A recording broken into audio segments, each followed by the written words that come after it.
untuk zakat fitri diberikan kepada siapa?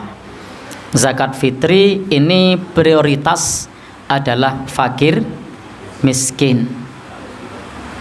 Jadi prioritasnya fakir miskin.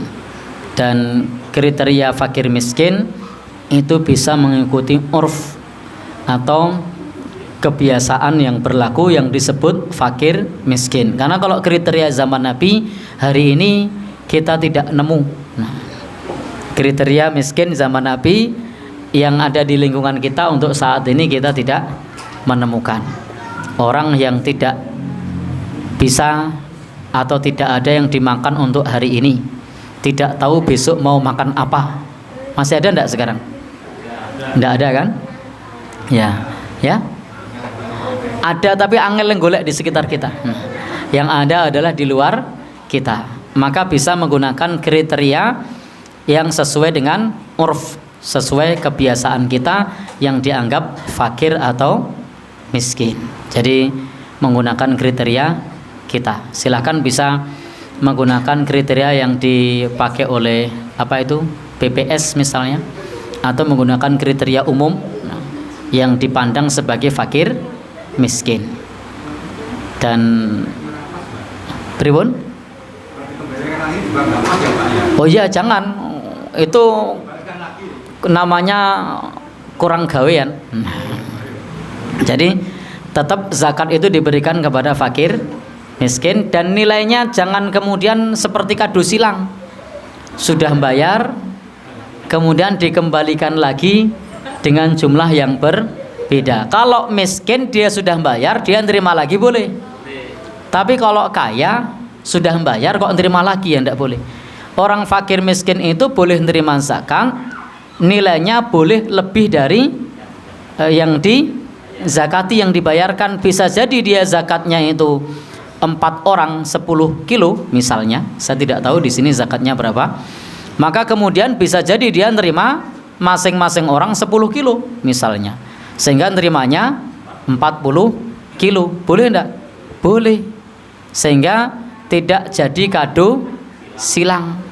Karena kalau kado silang yo kurang gawean, mesti dibayarke nang masjid didumke meneh, bali meneh. Nah, ya.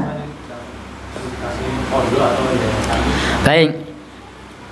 Bagaimana kalau dikasih ke pondok atau yayasan, bisa ndak? Kalau yayasannya memenuhi kriteria orang fakir miskin bisa. Tapi kalau pondoknya pondok VIP ndak masuk. Sekarang ini banyak pondok pesantren yang di situ adalah kalangan menengah ke atas.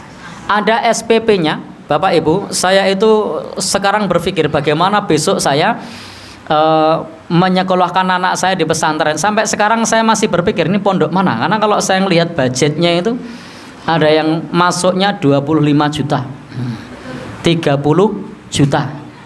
Saya sebagai guru honorer itu harus nabung berapa tahun itu untuk bisa mendaftarkan sekolah. Ya, belum SPP-nya. Baik, SPP-nya ada yang 1 juta, 1,5 juta, ada yang 2 juta SPP-nya loh itu. Sehingga kalau kemudian zakat fitri kok diberikan ke pondok yang begini, itu tidak tepat sasaran, itu nguyai segoro. Kalau mau diberikan, berikanlah ke yayasan misalnya panti asuhan, nah itu bisa, atau pondok yatim piatu, atau pondok duafa.